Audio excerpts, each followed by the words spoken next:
So I mentioned at the start of the show we have a guest. She's in studio, which I always really enjoy. I mentioned I met her actually in Florida at a meeting or a conference. I'm going to show her book. It's called Broken and Beautiful, Let God Turn Your Mess into a Masterpiece. It's a great title, by the way. So I'm going to show her the book. You know, I always, when we, at the camera, there we go. That's the book, Broken and Beautiful. And she just has an amazing, not only amazing life story, but also amazing decision what she decided to do about her life story, how she took the lessons of her life story and is now doing extraordinary things, blessing other people. So I'd like to introduce Christine Soule. Hi, thanks for having me. I'm glad you're here. Okay, so I'll tell you, I want to make sure your last name is pronounced Soule. Soule, heart and soul. Soule, heart, oh, okay, heart and soul. Okay, well that was bad. Okay, we actually have a friend in California who pronounces it differently, same name. Yeah. Okay, so I just want to start with this, Broken and Beautiful. I want to go first to what the organization you have created, and I just think I want to have our listeners hear what it does, and then let you, beyond that, we're going to go back and talk about why you got around to doing this. But start with your, and I'm sorry, it's Providence Heights. Providence Heights. Tell us what this organization, tell my listeners what this organization is, Providence Heights. Yeah, so Providence Heights, we had decided to start about 3 years ago, and it was really to house women and children in need. And so, you know, right from the very beginning, I had talked to two huge givers. And I said, what do you look for in giving to an organization? And both of them said the exact same thing in two different settings. They said, is it sustainable and who's on your board? I went, okay, I'll get a killer board and figure out how to be sustainable. So, you know, housing women and children and having sustainability are two very different things in the world's standards. And so really what we started to focus on was that very precious place actually that's in my story of, you know, I just needed an opportunity to really make it in life. I had 3 children by the time I was 19 years old. At 21, I was bouncing from house to house, couch to couch, just trying to survive. And it was that beautiful moment, really, that I feel like God brought me back to, of catch them there. Be preventative. Don't focus on, you see, there's a statistics that 72 hours is what women have on the streets before pimps and drug dealers get to them. 72 hours. You mean anyone who's homeless on the streets? A woman on the streets has 72 hours before pimps and drug dealers get to them. If they end up on the streets, they lose their babies. If they end up on the streets, think about the mental illness just from landing on the streets. Now the drug addiction, now the abuse, now the trafficking. Why do we have to wait for people to get all the way over here before we go, oh gosh, we should do something about this? Because the reality is most places will not help people as preventative. They want to focus on the people that are so down and out, so distraught. And so really what we do is we consider ourselves, you know, the way I like to say it is all of us at some point in our lives have been at the edge of the cliff. And the next critical steps that we take will really determine whether we start to fall off that cliff. And people are throwing ropes. They're throwing ropes. The problem is there's too many ropes to throw now. And depending on how far they have fallen down that cliff will really determine whether we can pull them back up or if they even have the strength to hold on. So really our focus is that we're a guardrail. We stop women from falling off that cliff. You know, the mama who just ended up with a divorce and the rug was pulled out from under her feet and she doesn't have the skill set or the education, the knowledge on handling checking account and savings and credit scores, all of that. And so really we're focused on helping women who are just on the edge to really not just survive but to thrive in life. So we actually teach them, our focus, the way we say it is a mouthful, but it just says it perfectly, and it's that we are a residential entrepreneurial training program. And really our emphasis is the entrepreneurial skills that we teach them. So we started March 1st is when we opened the doors. We gave them a week to get in, and in 6 weeks they had product in hand. So we started 2 nonprofit organizations. One is Providence Collective, and the reason for starting that is to fund Providence Heights. And so it's just starting businesses. So these women have learned to build a website, do marketing, they create the content for the wording, package fulfillment. They do everything, and in 6 weeks these women started a coffee business, and we have product in hand 6 weeks later. We have your coffee actually, and it's good. It's amazing. Yes. So that's what we're doing. I'm sorry, I'm losing track. You're not talking about March 1st this year. You're talking about March 1st. This year. That is this year. This Okay, year. when I met you, you had just gotten it rolling. You were, wow. Yeah. Okay. It's amazing. Yes, it is. Okay, so how do women, so you, do you have to go out in the streets? I mean, do you have someone who goes out and tries to help them? Hey, here's something that could help you? Or how do they hear about you? Yeah, so since our focus is not homelessness, because there's a lot of organizations that help with homelessness, we've partnered with like Union Gospel Mission, and then we have other organizations locally that we work with, crisis pregnancy centers. You know, when you hear people say, oh, really? So are you going to take care of that child once they decided not to abort? Yes, we will. Yes, we will. We will help those mamas to get on their feet and really to get established in life. And so that's a great way that we have connected with people. Female veterans who just need an opportunity to get back on their feet. Those are really the areas that we're looking to find people. And the church. The church is one of our favorite locations because, you know, we have a lot of pastors and people that are helping within the church that just know that there's women and women with children who are just trying to make it. And so the church is kind of assisting them in helping them. And so those are ones that we're really looking for as well. So this is based in where you are in, not Seattle, but near Seattle? So. Yeah, we're near Seattle. We're in Bellevue, Washington. And we really see this as a vision for every major city in the United States. California, we're having some conversations about an apartment there. And then we're also looking in Houston. Okay, residential, say the categories again, the mouthful. Residential entrepreneurial training program. Okay, so the women, and if they have kids, they can stay with there too. Oh, yes. So women with kids, and you teach them, so who's teaching them entrepreneurial things? Who's helping them think of those ideas? We have the most breathtaking woman who has excellent skill as an entrepreneur, highly successful, and pretty much knows everything there is to know. She oversees it, and then we have many volunteers who just, you know, we have someone who's teaching Adobe Illustrator and they come in and teach that. We have someone teaching QuickBooks. We have someone that's teaching the marketing and the graphics. And so we have a lot of volunteers and incredible business people that we've partnered with that are training them. That's amazing. Actually, when I first met you, I'm trying to think when that was. It was only in, let's see, here we are in June, May, April. A couple weeks ago, I think. I know. I'm like, it's a blur. You were just so full of energy. I thought, wow, I made the assumption it had been going on for years. So you have just launched this. Yes. And it is really this notion that they can become self-sufficient. And I assume once they do become self-sufficient, you're encouraging them to move on and they don't stay long-term. They wouldn't have to stay long-term. They can move on, whatever the entrepreneurial thing is, they can be then self-sufficient. Right. So they start to believe in themselves. Oh my gosh. So it's a one-year program. And then we'll look at a one-year graduate program where those who feel like they really want to be part of helping the next women coming in, as well as starting their own businesses. So we have, for instance, one mama who is writing children's books now. We have another one who's writing a book on faith. We're going to help them get their books out there. There's one gal who's from Kenya, and she has an avocado business there. So we're going to help her do avocado oil. And so it's just really teaching them how to launch in the things that they're passionate about. One woman is going to start a floral business. So yeah, just really helping them establish themselves independently.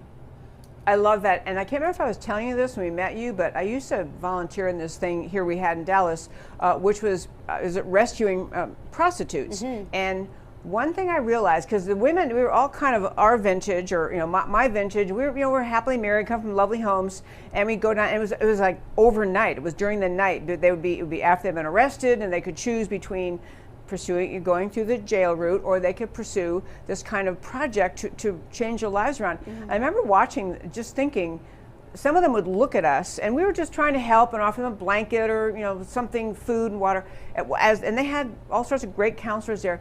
But I remember thinking, them looking at us and them thinking that our life, or who we were, was so far out of their world that they could never, whatever mistakes they made in their lives that got them to where they were, they could never fix it. Mm-hmm. And it occurred to me, it's one of the main things I wanted to say is there's always, potential, opportunity. And I think in America, these women, it sounds like they need to hear that message.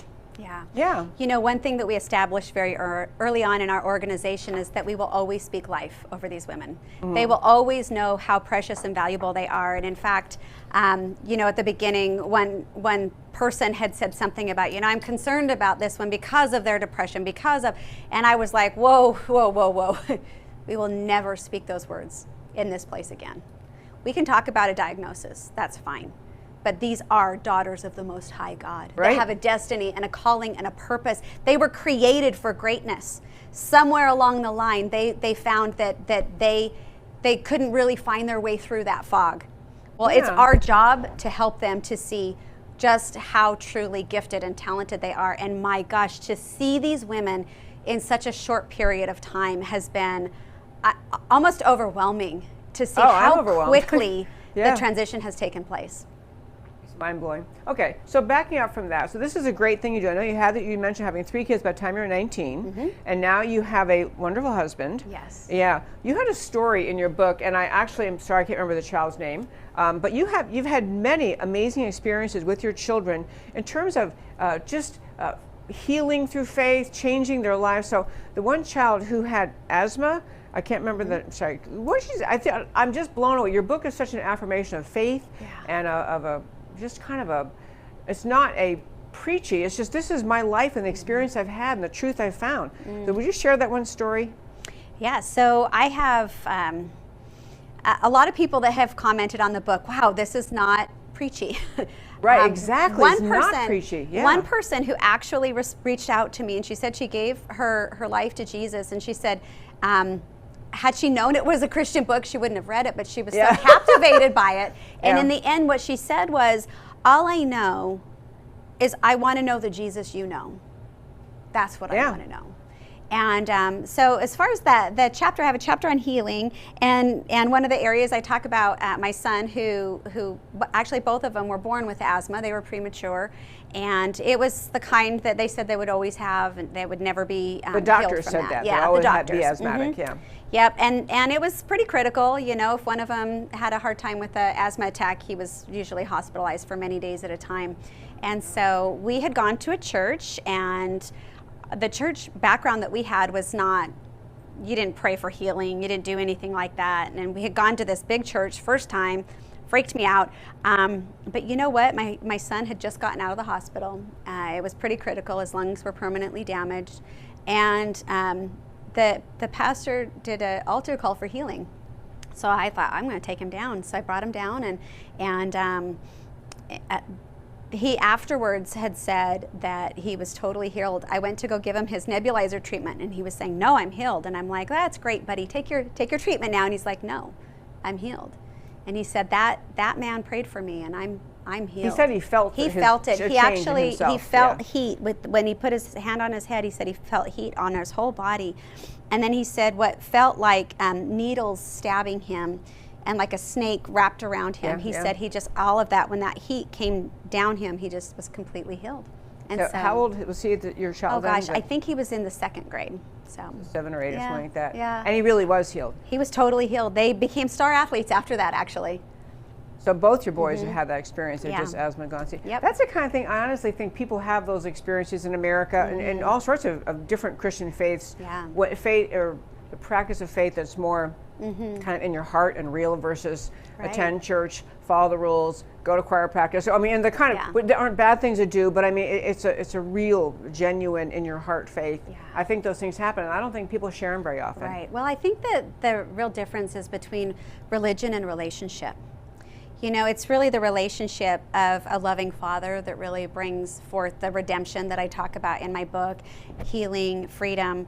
It's really that relationship. And when you know that you have a father who loves you and he can take away pain, whether it's you know, in the heart, the mind, or the body, he can take that and he can heal it. And that's pretty powerful, you know. And in that same chapter, I talk about my daughter who was in the motorcycle accident. And she had a massive brain bleed, 2.5 times the size that they would operate on. And when I think it was 7 neurosurgeons who came walking in to do a significant brain surgery, she said hello. And they said, oh, I'm so sorry. I thought you were Ariel. I'm in the wrong room. Yes, he picked it up. He picks up her chart and he goes, are you Ariel? And she said, yeah, that's me. And all the surgeons are looking at each other going, maybe we wait? Yeah. Well, she was totally healed. She never had brain surgery. She's in medical books. They've never seen a brain bleed that size that required no surgery at all. So, total miracle. Total miracle is right. So I don't know how much of your, I really want to stress, and why I want to have you come today, was stress the good thing that you're doing. I always say in the show, I think that we hear so much negativity in America and so much criticism of our country and our people, and I always have to go a little political and say, I always feel like the left is arguing there aren't enough good people out there, and so the government has to take care of everything. But the kind of program you're doing is really more healing, affirmational, long-term effective than any government program. Right. Yeah. Well, I think the problem is this, it says in the book of James, in the Bible, that pure and undefiled religion before God and the Father is caring for the widow and orphan and those in their time of need. And, I believe it was never meant to be in the hands of the government. It was meant to be in the hands of believers, and that we were all supposed to care for one another. And, of course, it's going to be a train wreck when we hand it to the government, because it wasn't supposed to be their responsibility in the first place. And so I think it's a matter of taking that back into our hands and helping those that are in need in our sphere, and where we see somebody doing good, that we can participate in making a difference and an impact in people's lives ourselves. It's not about the government, it's about you and I. What are we going to do? So what if people want to help you? How do they help your organization? Can they donate to it? Can they? How do they do that? Absolutely. Well, the best way is to go to providenceheights.org, and they can find out more about what our program offers. And we also have our coffee, which is providence-collective.org, and that's where they can order coffee as well as the book. And then anytime they want to, get involved, we have a lot of volunteers. We have a lot of people that are participating far and wide, so it's pretty exciting. So you can volunteer even if you're not in the Seattle area. Absolutely. Yeah, we're doing some online programs, and so that's pretty exciting. And then even just recurring gifts is something that we're looking for, even if it's a $5 amount that's recurring, so that we know to be able to count on that as we allow more women to come in, because we have a hotel building, and it's got a capacity of 88 women plus children. So it's a quite large potential there, as well as, the opportunity to really become sustainable. And our objective is the sustainability component, that when we start businesses, we have other businesses that will be starting afterwards. And once we get that rolling, we have a vision to have apartment complexes with, retail space below, then office space, and then housing, and even apartment complexes that are, just have everyday people living in them. But could you imagine, you go look at 2 different apartments, and one of them they say, oh, by the way, 100% of your rent is going to care for those women and children in need. I mean, who wouldn't want to live there? And so really that's our ultimate goal, is that we can just get a sustainability. We know that capitalism works. It just truly doesn't always work for the little guy. And so let's take something that works here, implement it over here, and watch how that can become sustainable on its own, so that we're not constantly having to have taxes taken out or money given that you feel like isn't going to any good sources.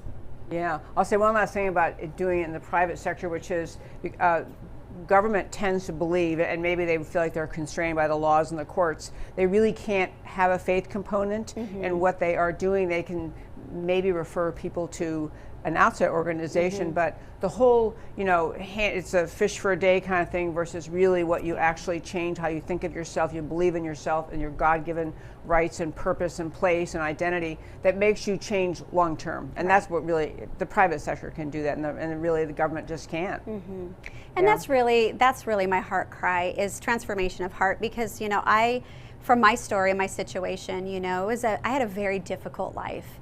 And I really didn't see that I had any hope. Like you had mentioned, the prostitutes.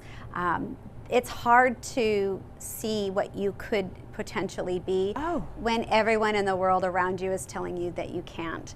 And so it's really changing that environment. I actually chose one of the highest profitable zip codes in all of the world on purpose, because I believe if you give women a standard of excellence, that they will rise to a standard of excellence.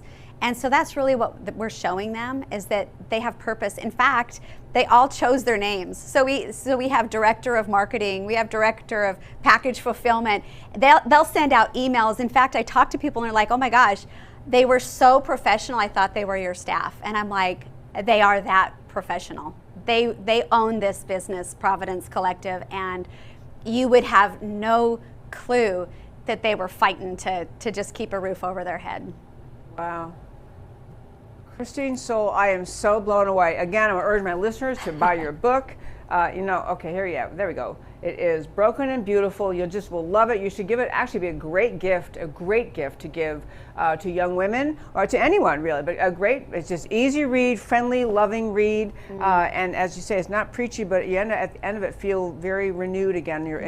The power of God to transform lives and to lift people up. And I so commend you. And again, if you tell us one more time, if they want to donate or help in some way, the website is? Yeah, providenceheights.org.